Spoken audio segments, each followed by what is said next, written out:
get A's at school. Supposed to be good at this. Yeah. Yeah. Are we live now? Okay, we're live.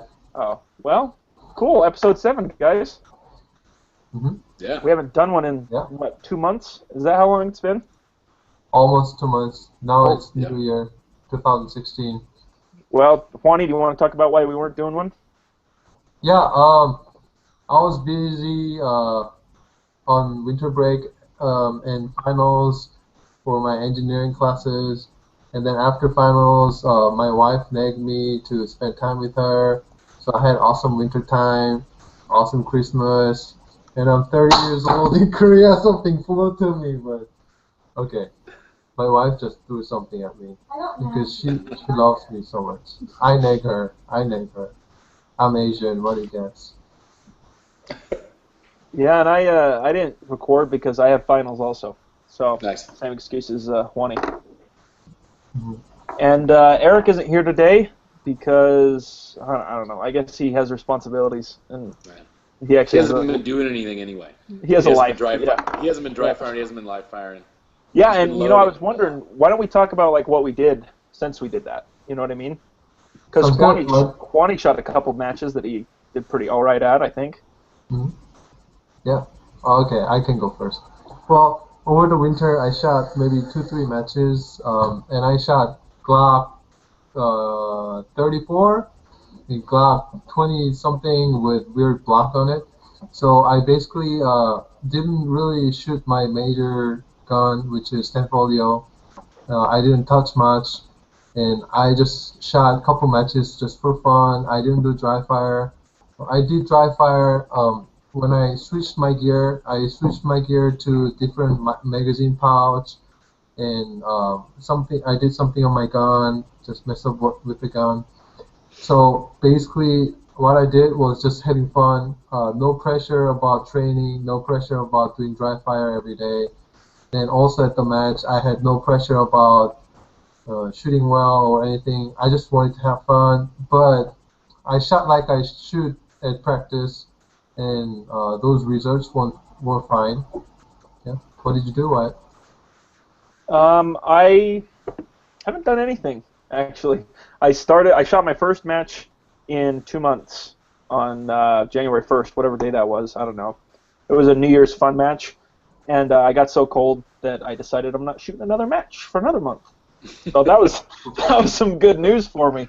So my next month is going to basically be dry fire. It's just too cold. I might get the occasional live fire in, but another thing that I learned is it really doesn't make sense for me to shoot a match just because I can spend 200 rounds in a match and $30, or I could go to do live fire and I could spend 400 rounds on whatever I want for like almost free. So, I mean, for the next like month, I'm gonna just be shooting on my own or with my dad. So. In snow? Yeah, it's snow. Yeah. Okay. What about you, Kenny? I haven't really stopped. I haven't been dry firing as much as I was before. I've probably only been dry firing once a week, but I've been pushing pretty hard when I've been doing it, and I haven't stopped shooting matches. I've still been shooting a match every week that I can. It's been really cold. It's been really uncomfortable. Yeah. But like the last match that I just shot over the weekend, it's been an all steel match. We have had an issue with tape not sticking to the targets and having pieces of tape getting blown off and stuff. So for the local matches, anytime it's below freezing right now, they're just doing like all steel fun matches with, like some falling steel and some like static targets. So they just do like two hits on this one, and a lot of times we'll do multiple strings, like run it left to right first and then run it right to left. It's like a second stage or a second string or whatever. Made master and single stack. I wasn't a master before. I thank you. I came in I've only had the gun for a little bit, a couple months, but I was A class, and then I was so close. Like my initial was 84 point something. It was 84 and change, and I'm like, I wanted to come in. I know, I wanted to come in as master out of the gate. It didn't happen, but I got it the next month, so that was cool. Right on. And yeah. Right on. So yeah, I haven't really stopped. That's good. Yeah. Not a lot of live fire practice though. Only really one session with my dad when I was in California.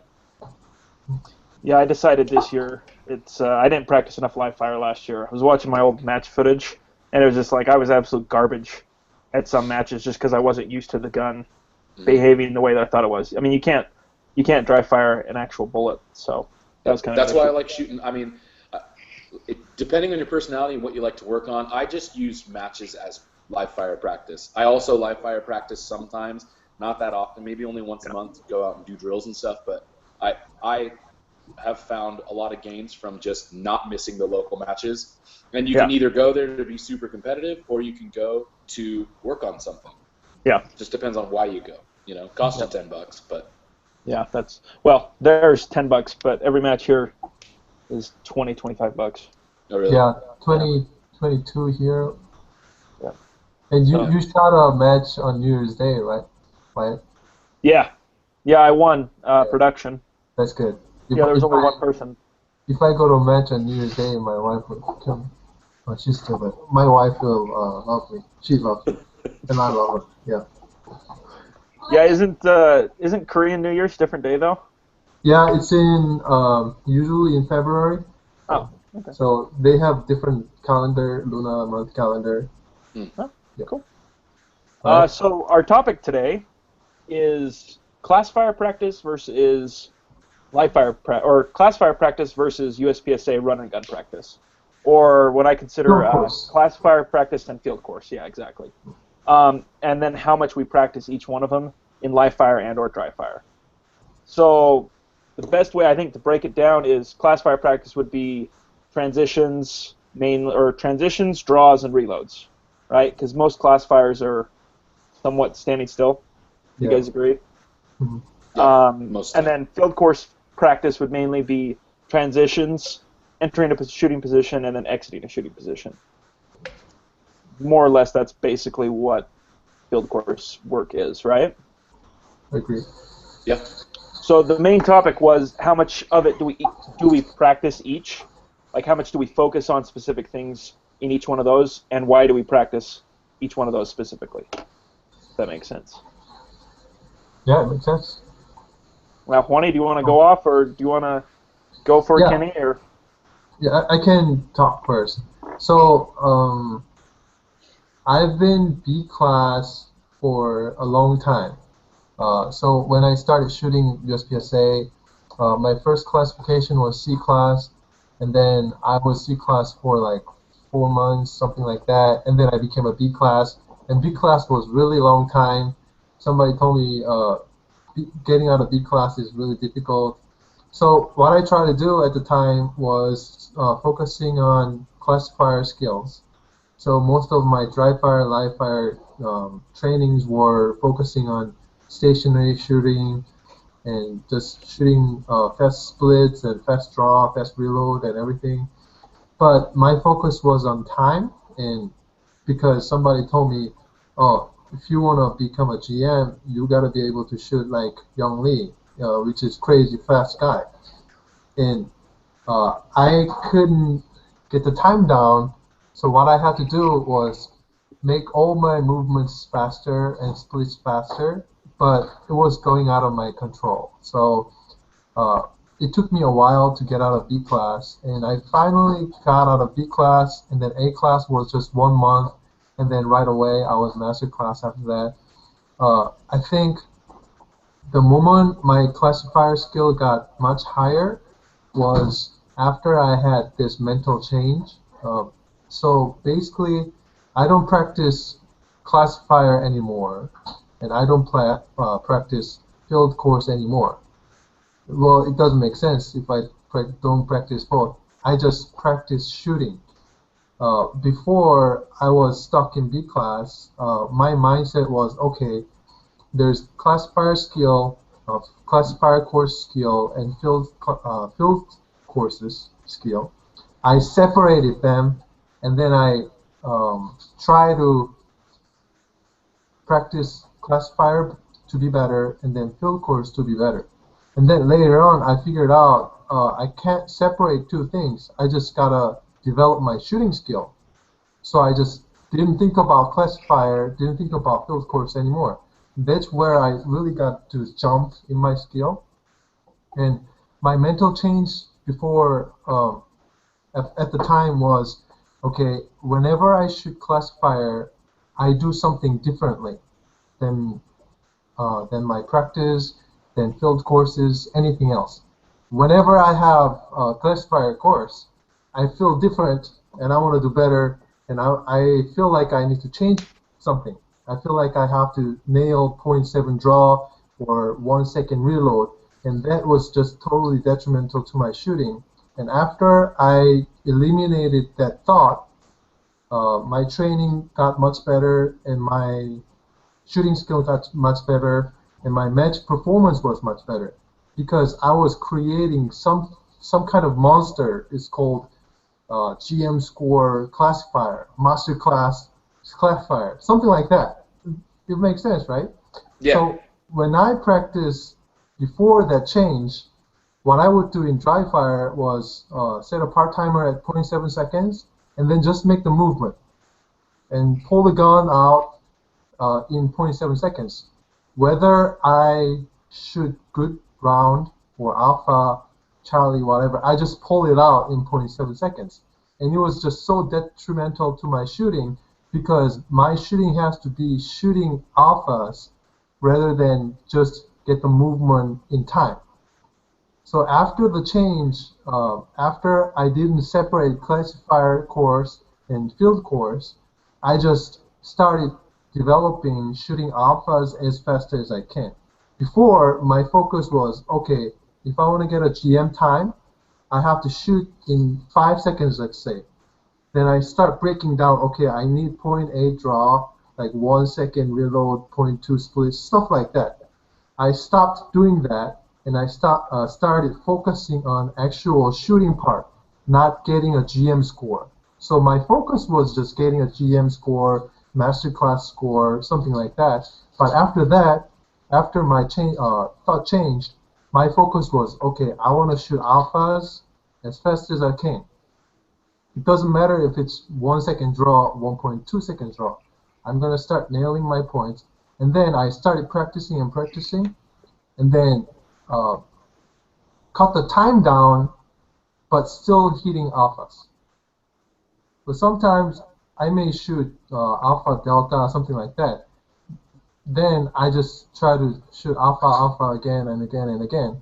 And eventually the speed went down. I mean, speed got faster, and shooting alpha was remaining. So last production classifier I shot was 100% score. It was, there's 2 targets, and you reload, go to the next position on the left, and then you shoot 2 targets, and then there's 2 poppers, things like that. So the difference I could tell when I was a big class and the last classifier I shot, the mindset was different. My mindset was, okay, this is just another course. This is another stage. I was not approaching in the way I used to when I was a B class, which is, oh, this is a classifier. This is my chance. This is my chance to get GM card. Right. This is my chance to be a cool or hose or shoot faster. I didn't have any of that. My approach was just, okay, this is just one of the stages. Look at the front sight, look at the mag well as I reload. I don't change anything to my shooting. So I think that works. I don't know what other people think. I'm pretty sure I was there, and many people are there. Maybe it's helpful for them to think, oh, this is a classifier stage, so I gotta nail faster reload, faster draw. But for me, it never works. If I change my shooting with any reason, that's when I make a mistake, and I don't want to do that. And when I train, I don't train to be faster on certain type of course.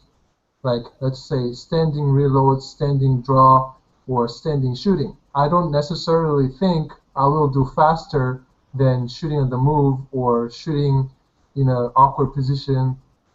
My focus is just looking at the sight and looking at the magwell when I reload and grab the magazine faster, grab the gun as fast as I can, but I don't change because it's a classifier.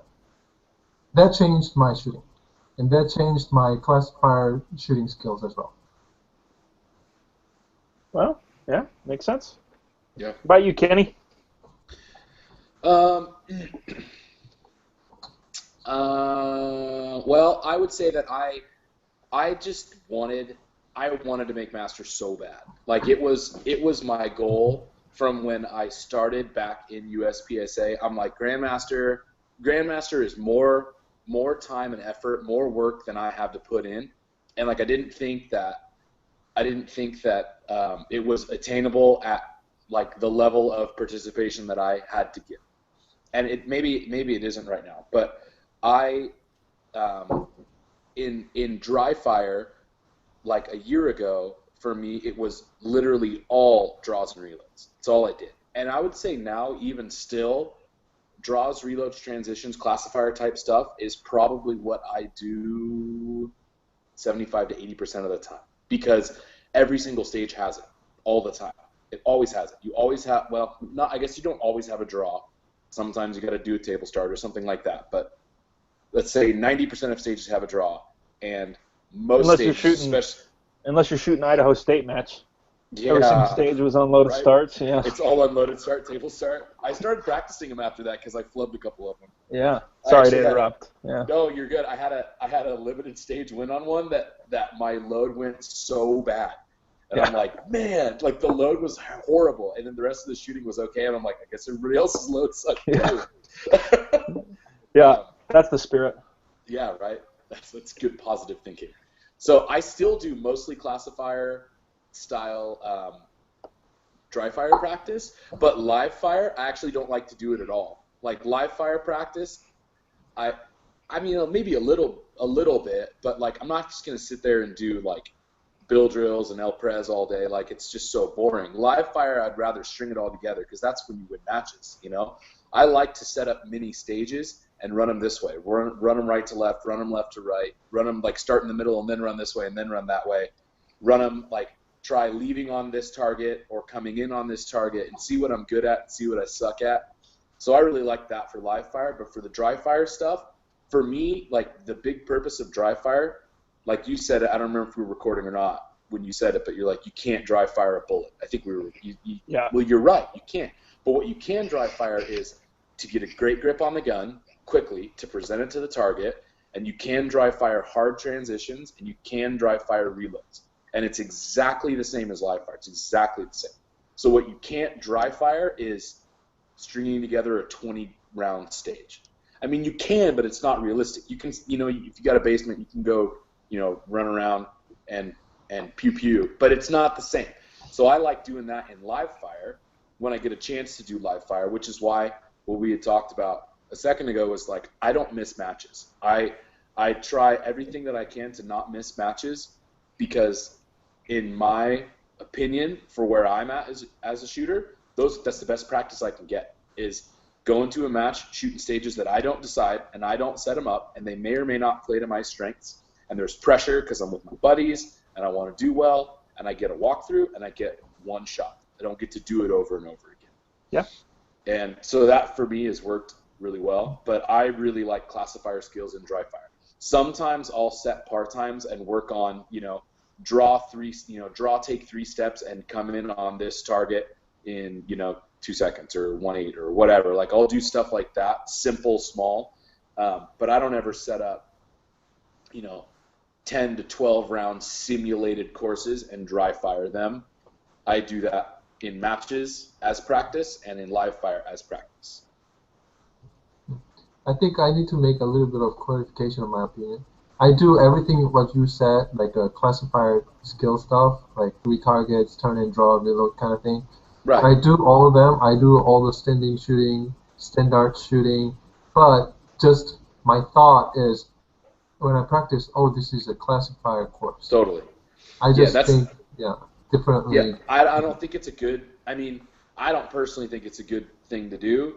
It just puts that extra pressure on.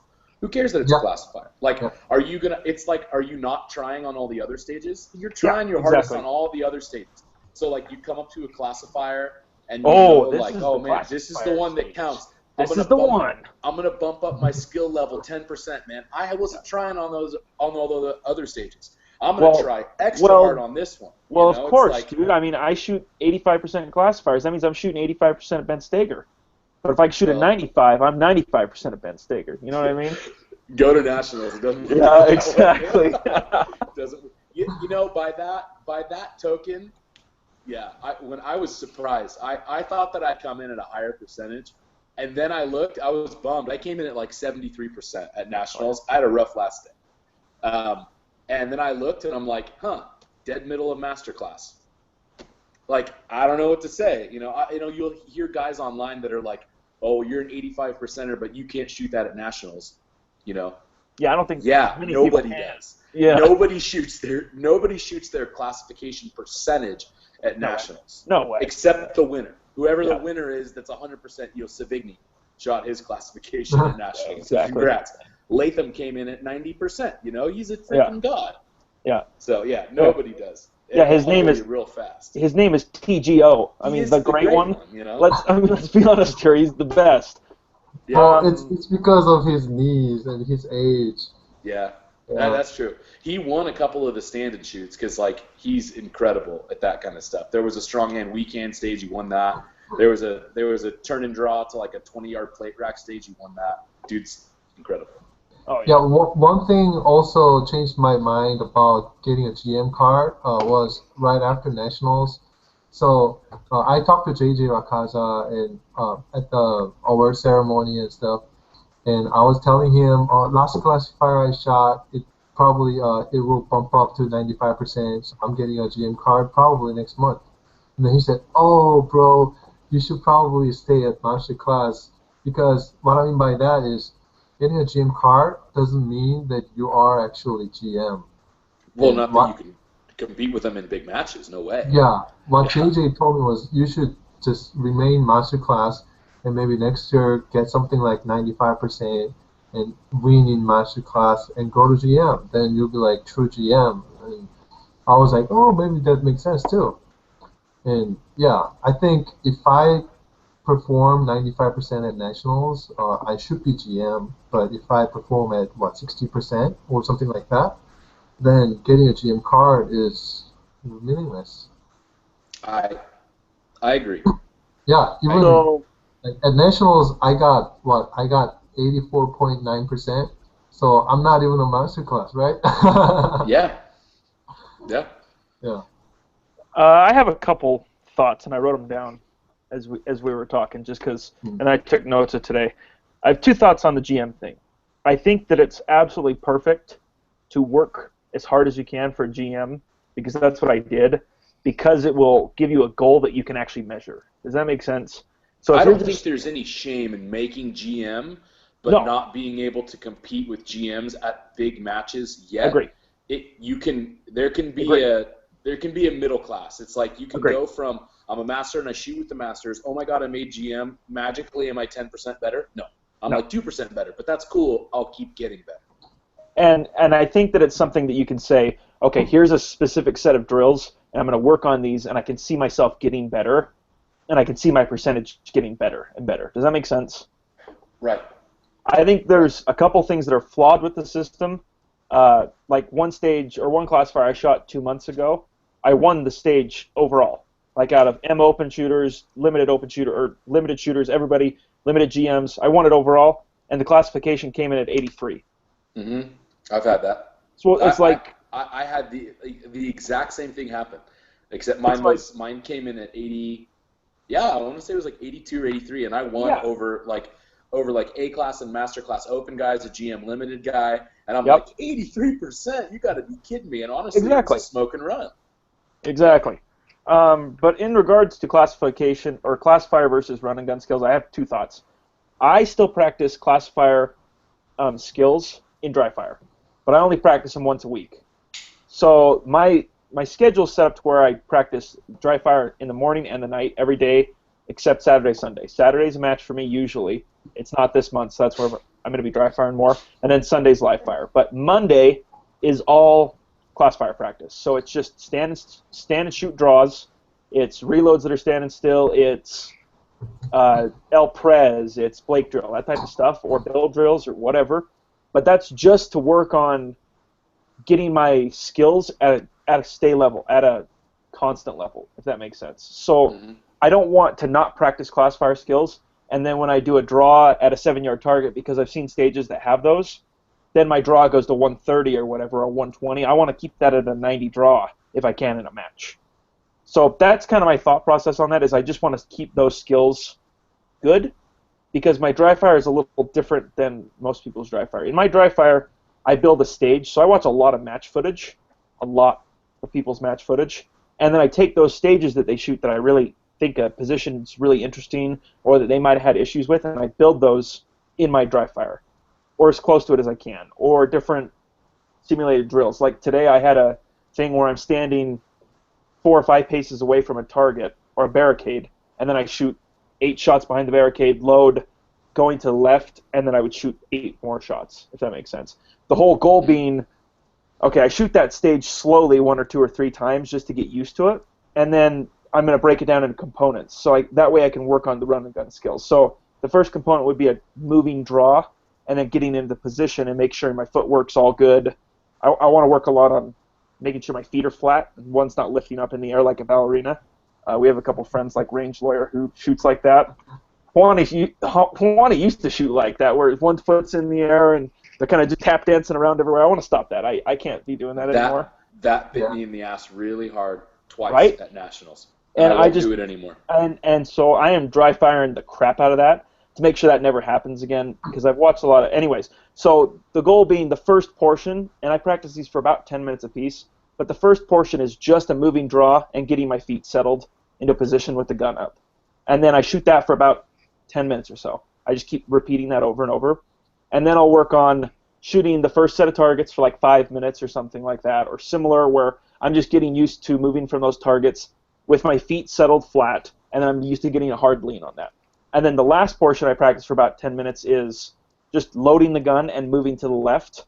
So I'm practicing that technique. I think Juani showed it to me. But you basically drop the mag out, and you get your new fresh mag, but you don't do the load right there. Yep. You move, and then you get the load done afterwards. And I can do that, but it's not super natural for me in dry fire.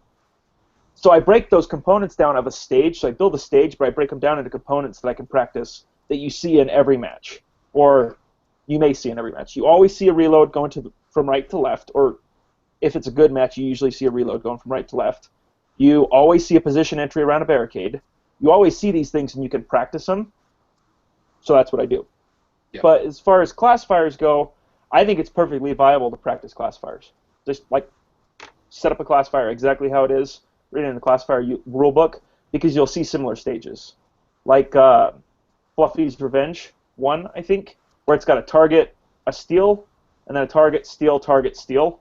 I think that's a perfect, like one of the best practices that you could do, because it's a distance change up. It's a hard target to an easy target, hard target, easy target, hard target.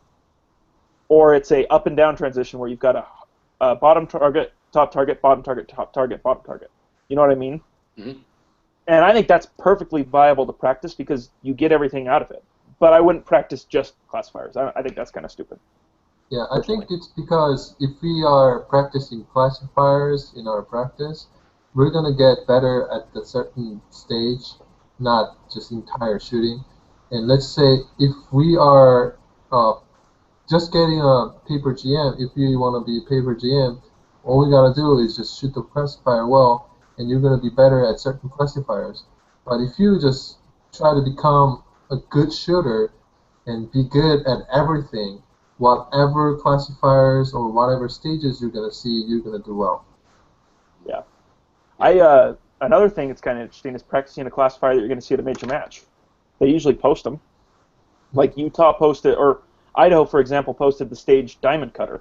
That was the classifier for the Idaho State match. I shot that in practice with my dad about 200 times. I mean, well, maybe not that many. Maybe 50 or 60 times just to practice it because I wanted to be good at that stage. I wanted to win that stage. And I won it. So it was like, in fact, my dad and I took first and second place. Yeah. And you know what's funny, too? Well, this part of it is just part of the classification system. The high hit factors are super variable. And Sometimes they don't really make a lot of sense. Some particular classifiers tend to have kind of low high hit factors, and a lot of them have really, really high hit factors to where if you took a handful of the best GMs on the planet and put them into a match scenario and said shoot this, they wouldn't shoot GM scores. Yep. Not to say that they couldn't shoot GM scores if you gave them 5 runs and said, go nuts on it and we'll take your best one. But if you're encountering that type of a classifier inside of a match, whether it's a local match or a major match, whatever, you have to make a decision as a shooter, like, okay, am I going to shoot this like a stage, which is how Juani's saying that he shoots all of them now, which is a good thing, I think, personally. Or am I going to go balls out on this and, like, it's a lot of the times, especially, it's ones that have tight shots, anything that's got partials or no shoots and stuff.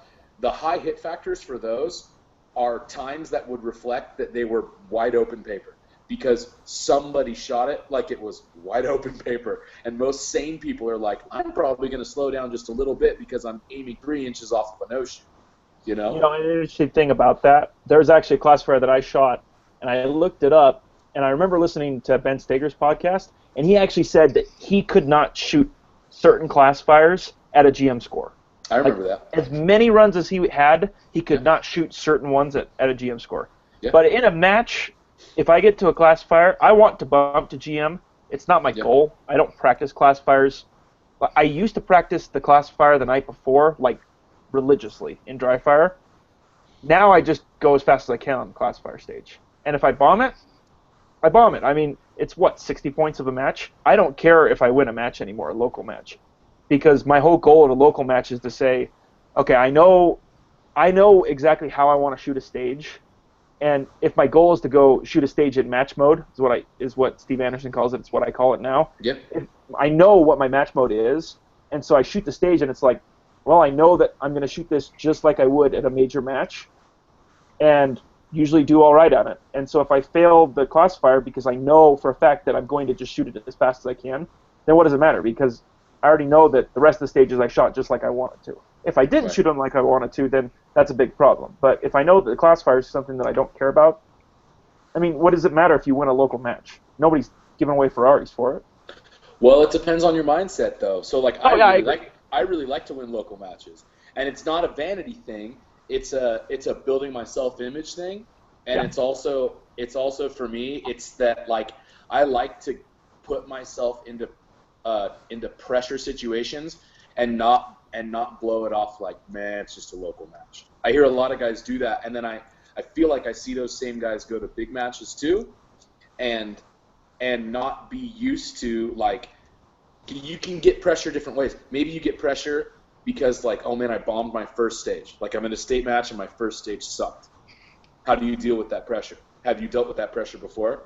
Well, the only way that you can, maybe not the only way, but the best way that you can simulate that pressure is if you take your local matches really seriously and you deal with, like, okay, what do you do if you bomb your first stage?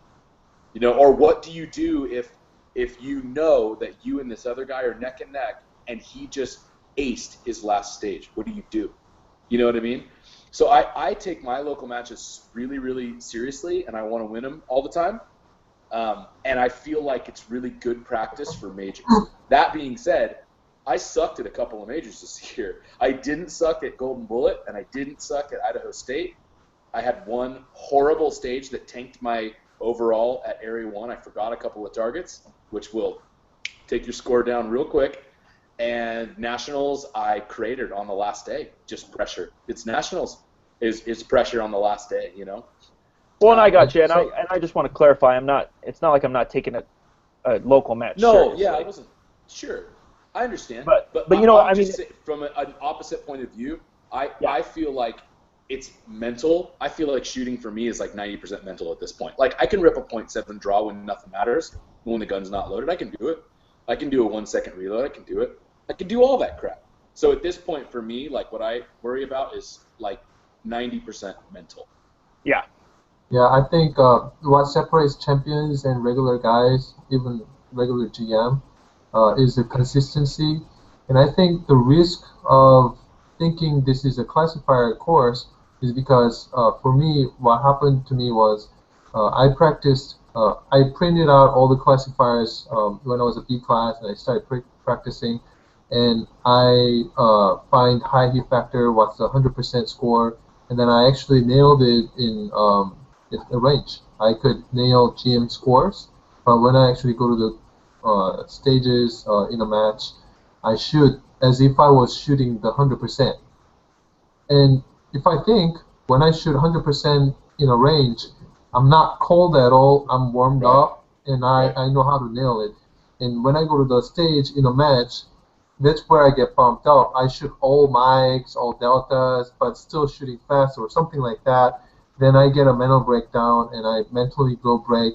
And also, like what Kenny said about major matches and stuff, like you bombing one stage or not taking local matches seriously, that's basically inconsistent. If you think local matches are not serious, if you think practice is not serious, if you think major match is only the serious thing you have to take, then it's already your mental inconsistency.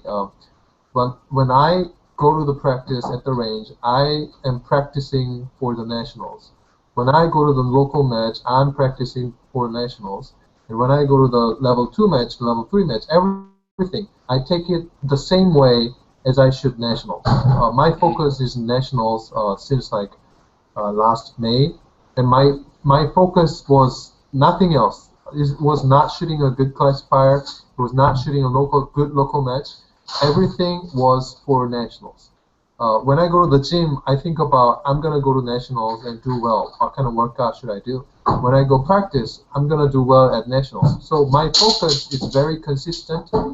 So my performance is consistent as well, because my mental is focusing on one thing. I'm not going to local match just to have fun. It is fun, but my focus is I'm going to shoot nationals well, and this local match is part of it. And I'm going to go practice.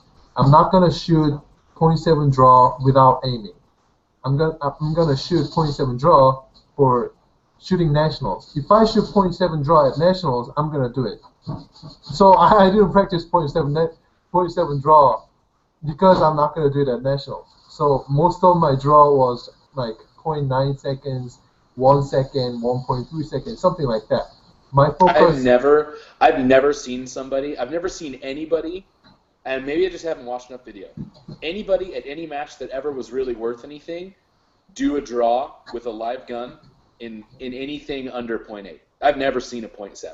Because I can't consistently hit 0.8 seconds with A's every single time. I'm convinced that if you took, I'm not saying that they couldn't do it. I know they could do it. I'm saying that they're not doing it. And why are they not doing it? It's because there are more important things on this day and on this time than this draw. You know what I mean? It's like this is the first shot of a 32-round stage. It just doesn't really matter. A tenth of a second makes practically no difference. I've actually timed people's draws. Typically, they're about 1.2. Yeah, I do.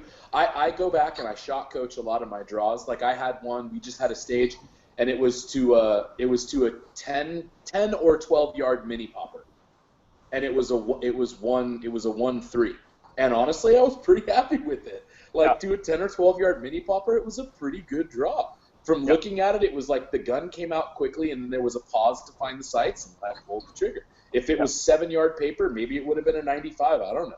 But it's like there are more important things at that particular time. That's why I say I like that pressure's on mindset, and I feel like that's why dry fire for me is 80%. Let's say like draws, reloads, hard transitions. Yeah. Because it's like that stuff is all the same. It's all the same all the time. Loaded gun, empty gun, in your house with no bullets, or on the range, or at nationals. Doesn't really matter. Very, very wrong concept of shooting, actually. When I think about GMs, I thought they always shoot 0.7 draw, 0.8 draw, because I watched a lot of videos, and I bought Ben Stigger's both DVDs, and the first DVD, he's shooting 0.7, 0.8 seconds draw, and under a second reload. I met him, I took a class with him, and I went to nationals and watched him shooting stages at nationals. That is a BS media. He can shoot .7, .8, of course. He doesn't Of shoot course he can. .7, .8 at nationals No. because he thinks about consistency and the performance-wise. He doesn't. Because there's too much disaster factor. There's too much chance for disaster. That's very true. And I want to build my shooting skill consistent.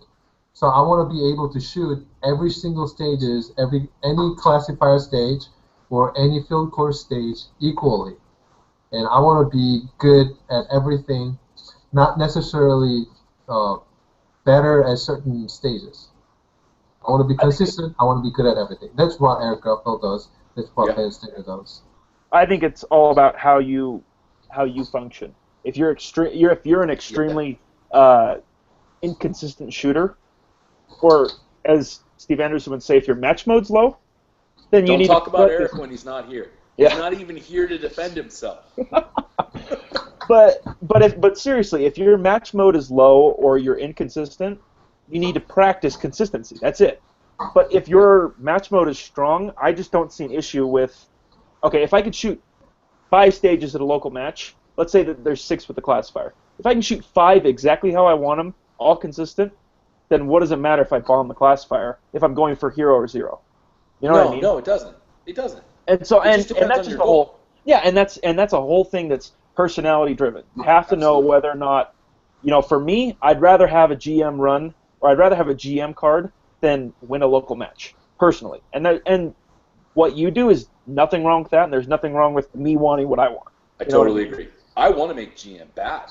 I want to make GM bad, but I want to make GM not on going total hero or 0, which means I need to get better because I'm not that good yet. I'm happy, but like I have to get. I was just talking to Eric today. He was, we were talking about whatever, and he was like, I got to give it to you, man. Consistency is your thing, and I'm like, yeah, totally. I don't want to lose that. I just have to get faster, and I'm not slow, but like it's like I don't want to change. It's the same thing as Swanee said. Like I don't want to change how I shoot. I don't want to change how I think about my shooting. I just need to get faster at it. But I'm convinced that, personally, with anything you do, like forget about shooting. We could be talking about anything, doing a chore, doing laundry, like whatever. It could be, I just looked over and saw a washing machine. It doesn't matter, right? If you did the same action over and over and over again, you weren't thinking about going faster. You just you're doing this thing. You're like, I pick up this thing and I put it in the basket. Pick up this thing and I put it in the basket. Right? And I push this button and I turn this knob. If you did the same thing, for 5 hours a day, all day, every day, at some point you were going to be faster at it than you were before. Yeah, exactly. Because you know what I mean? So that's why it's like I get my hand on the gun, I get a good grip on the gun, I whip it out in front of my face. When I see the front sight, I pull the trigger. When my brain says reload, I grab it, I index. You know what I mean? Like it's not like fast. It's all quality. It's like it's all quality, and hopefully with enough repetition, enough time, it's still that your mindset doesn't have to change from all quality, and you're just faster at it because you've just done it a million times. We'll see if it works. I don't know if it'll ever make GM, but I don't know. I used to have that same mindset with GM. If I practice enough, I'll be able to, and I shoot it in a match mode or whatever, I should be able to just make GM, and my transitions were fast and everything. And I got 2 classifiers back, and they were both at 88%. Yep. And I took like second place out of the whole match on both of them. And I was like, if I'm going to make GM, I have to basically go as fast as I can. I'm honestly, that's kind of what I've arrived to. And I hate to say it, but it's like, you want to make GM, at least in my case, and maybe I'm just not as fast as other people. It's completely possible, and it's probable, actually, that I'm just not as fast as everyone else. I think there's certain classifiers that you can do that totally. There's certain classifiers that I could shoot pretty slow and probably get, or slow in in our sense or whatever, and I probably get GM score or somewhere around there. But there's other classifiers that I'm convinced you will not get 100%, or what I would consider needing a GM score, unless you go balls to the wall. And that's our classification system in USPSA, though. Yeah. It's a little flawed, in my opinion. It's a little flawed. I kind of personally think that it should be. I don't think that maybe it has to be 95 to 100% if I ruled the system or whatever, but it should account for consistency a little bit more, because if you expect these people that, I mean, let's say realistically, you could be a master, right? And you just decide, I'm going to go nuts on every classifier, nuts. I'm either going to get 100 or I'm going to get a 0. I am going to go the epitome of hero or 0. If you do that long enough and actually can get 6 100s, you will become a GM, period. Yep. You will. Yep. But you're going to get your ass kicked if you go to a major match at that skill level and try and compete with GMs, right? Exactly. So that's where the classification, I understand why they do it. You know, it's like, well, we want to throw out the bad ones because they're not necessarily, you know, like representative of how good you are. You know, you had a mic, it doesn't mean that you're a bad shooter. Yeah, whatever, I get it. But it also leaves so much room for gaming of the system, and I personally think that it pushes those high hit factors higher and higher and higher, because people just have this mindset. They're like, I'm going to go for it, and they update them, you know? Maybe not all the time, but they update them periodically, and people are shooting it with this mindset, going for it. I kind of think that GM should be around the 85 to 90% to 100% range, but that they shouldn't keep taking off your worst ones. It should be all encompassing. Yeah. A dude that can shoot a bunch of 90s, a dude that can stand up and shoot like 8 classifiers in a row, and without dropping any of those, be 90% or higher, that guy's a freaking GM. That's well, I mean, in my and that's the thing, and I could do that, but guess what percentage does that put you at? If you do 90% 6 times, what does that put you at? 90%. It's just mid-M. Yeah, because absolutely. It puts you at mid-M, and right now I'm sitting at 90.8, and I'm like, I'm done with it. I either have to do it one way or the other. Yeah, I totally understand. Totally understand. And no judgment. I want to make GM really bad too. Maybe at some point I'll get frustrated and really start going for it that way. And I don't think there's any shame in it. We'll see what you do. We'll see what you do. I'm following you pretty closely, though. Don't worry. Yeah. I follow your results all the time. I think you're a stud. I mean, otherwise we wouldn't have you on the show, of course. Oh, thanks, man. Yeah. One thing I found out about classifier, or not just classifier, just for everything in the shooting. Well, so I heard YSA that you have to pull the trigger faster. And I completely disagree with the method of pulling the trigger faster. I used to be one of those guys. If I pull the trigger faster, I can be a GM card. But what I found out is it's not really a matter of pulling the trigger fast. It's a matter of your eyesight speed. It is really about how fast you can see, how fast you can see the sight. That is all you have to have. I have told my dad that so many times. I'm not dogging on him. He probably will watch this. He's a good shooter and a nice guy. He's an A-class limited shooter. Shoots limited pretty much all the time. He might play single stack a little bit. And I've told him this is my tidbit. If I had a Yoda piece of advice, you can shoot faster than you can see, but you shouldn't. Yeah. That's my Yoda tip. So yes, what my you thing absolutely is, can shoot faster than you can see, but you shouldn't. Yeah. Not even on the close stuff. You shouldn't. Even if you are Yoda and you're not Yoda, even if you're not even a Jedi, you can probably pull the trigger as fast as you can and get 0.2 second splits. I personally think if you don't have any disability, you can probably pull 0.2 second like this, at least. But even if you have 0.1 second split, if you can't track the sight fast, you probably never shoot 0.1 second draw unless it's like 3 yards. So one of the things I had at Nationals was there was standard stage, and I got into like top 4 or something. That wasn't because I can pull the trigger faster. It was because I see it faster. And most of the classifiers are not really about how fast you can pull the trigger, but it's how much you're disciplined and also how fast you can see your sight moving and the realignment of the sight. Yeah. The faster you can see the sight realigning, the faster you can pull the trigger, thus get good shots. Yeah. Well, okay, but here's a thought though. So on a classifier stage, what's the average distance? 7 yards? I'd say 10 yards. Okay, I would say about 7 yards is the average distance, at least the classifiers that I've seen. Because if you got can, you can't. You've got other ones. Yeah. Let's say 10 though. Okay. If I grip the gun as hard as I can, and I know this for a fact, I can pull A-zone hits at 7 to 10 yards at 20s all day long. Anything under that, I can get to 17s, and I do that in a match. But So you you can should be able see to you can see see that fast too. Yeah. I'm not seeing that fast, no. And I read Ben Steger's diary. He's been writing for a couple of years until like 2013.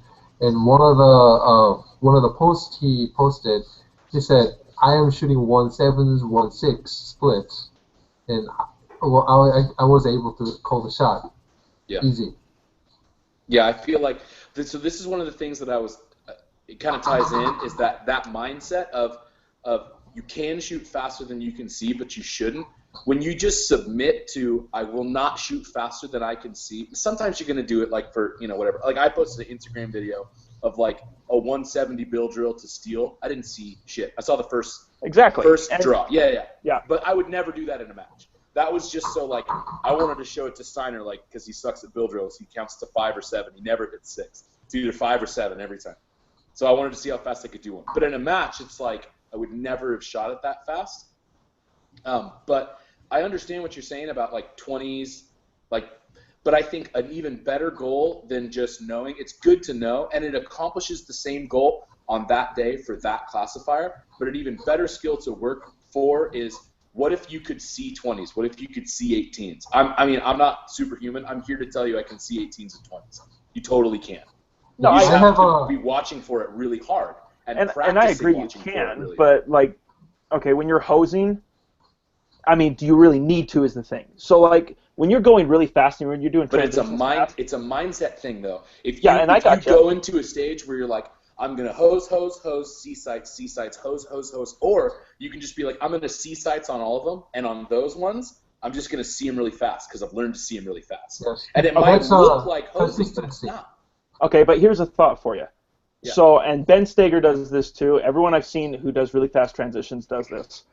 They'll move their eyes before they finish shooting a target. Does that make sense? So the bullet goes out. No, I've seen them shoot like they'll finish one shot and Yeah, I've seen it on close targets. I'm not talking like a 25-yard target, but I've seen on like a 5-yard target where they'll move their eyes as they're shooting that last shot. Does that make sense? So they cannot be watching their sights lift on that target, right? Well, I think that maybe there should be a distinction between aiming and seeing your sights, because at 3 yards you don't have to see your sights to aim. And that's what I'm saying. So if I'm not watching my sights at 3 yards, but I'm pulling 17 splits, what's the issue with it? Yeah, there may be difference in this. So the first shot goes off, and then when it comes down, I can go. You know what I mean? Yeah, it doesn't like boom, boom, something like that.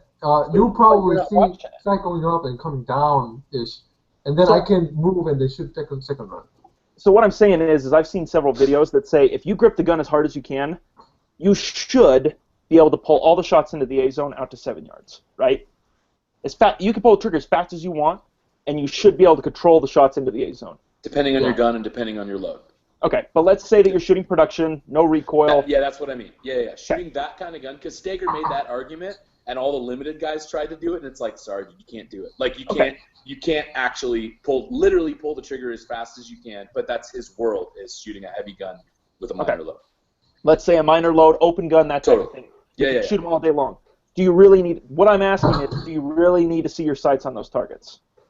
Because when I shoot really fast, and it's not like I'm an inconsistent shooter. I don't feel like I'm an inconsistent shooter. But when I'm shooting a close target, I know it's a close target. My eyes are watching the first shot, or they might not. I'm completely watching the targets.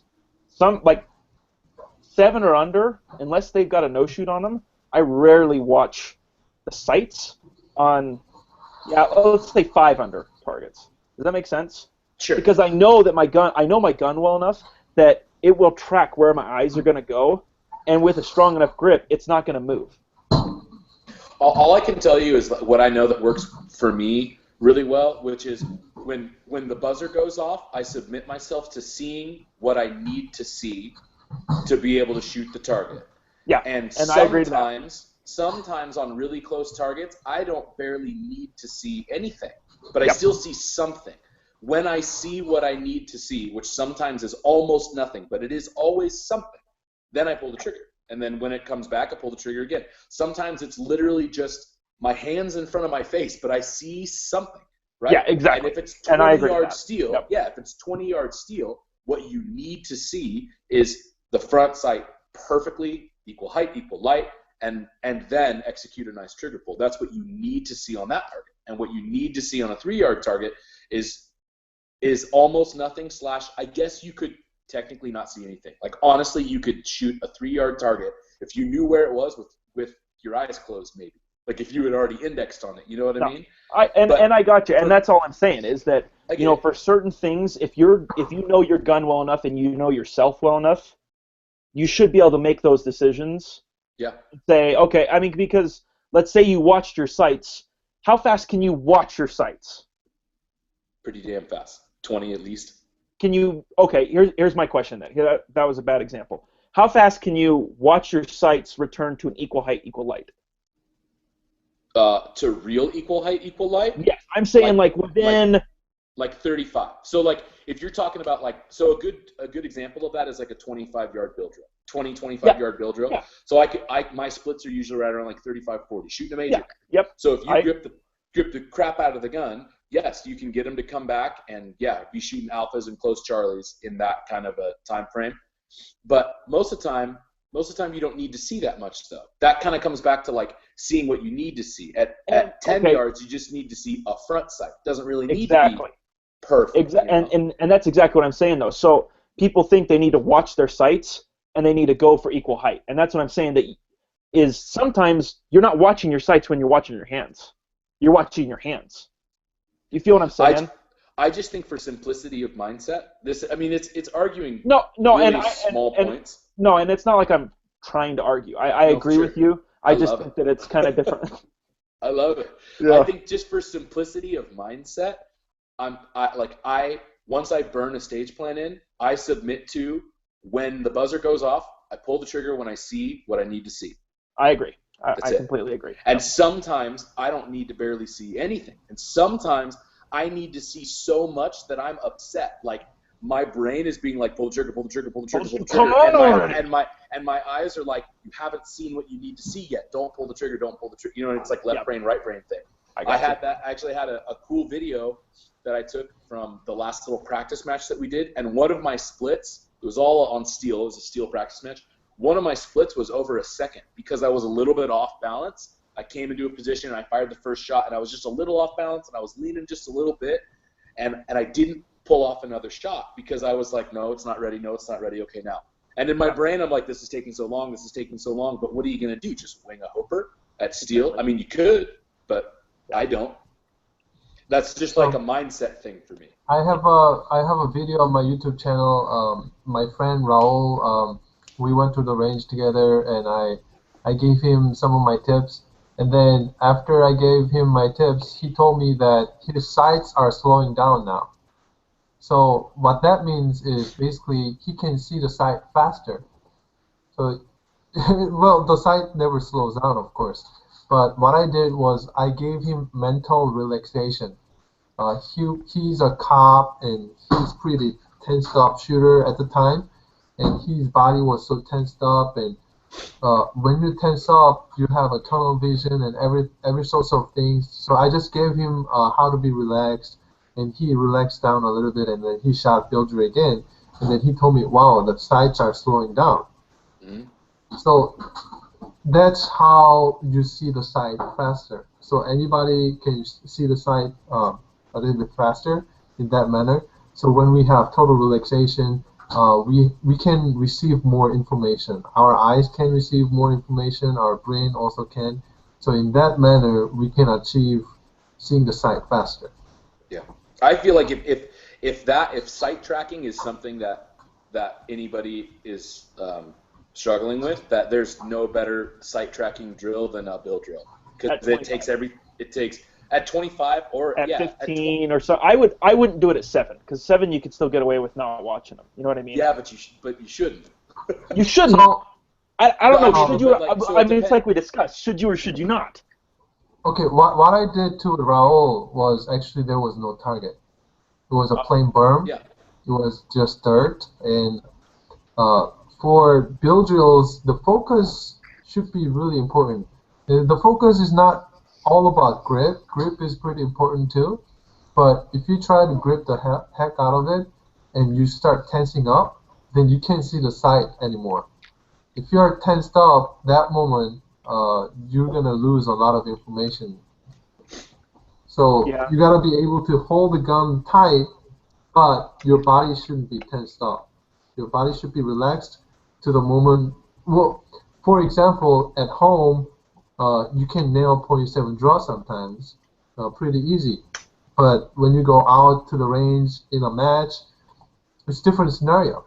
Match pressure and everything. There is a pressure, and pressure tenses people up. And that's where you lose fast sight tracking. And you got to be able to have that relaxation not only at home, but also at the range, practice, and match, and everything. Then you're going to see the sight faster. I agree. Maybe we should. Otherwise, we're going to keep rambling. Maybe we should call it there. Mhm. I had kind of an idea though. It might be good if you wanted to leave like a comment or something in the comments section. I guess if you're watching to this far, I don't know how many people you are. Hi, 3 listeners probably made it all I the way thought to this. only Eric is watching this thing. Yeah. Yeah. If you watched it though and you want to see some of our dry fire, we could put a video together. I figure we could all send each other or send it in a group or whatever, and we could save that and show you guys how we each dry fire, and maybe what drills we do. I figured that might be kind of an interesting idea. So. What if I don't do any drills? You're what? What if I don't do any drills? We'll add whatever you guys do. Whatever you do, Juani, we'll think about it. Okay. Me and Juani are both like large, you know, I don't know, like big picture thinking, like, oh, it's all mental, you know. It may or may not work out, but I feel like we think We'll see. about it like very We'll much see. like in a similar way, where it's like, man, it's all about perception. It's all about, you know what I mean? It's probably not. It's probably all about going fast. But That's probably what it is. Yeah, I think not watching your sights and just shooting as fast as you can. That'll probably win you nationals. I think that's what the at goal 7 is. yards. No. You need a great wife and great target back there. Here. And great lighting. Yeah, exactly. Okay, cool. Let's call it. Thanks for having me on again, guys. It was fun.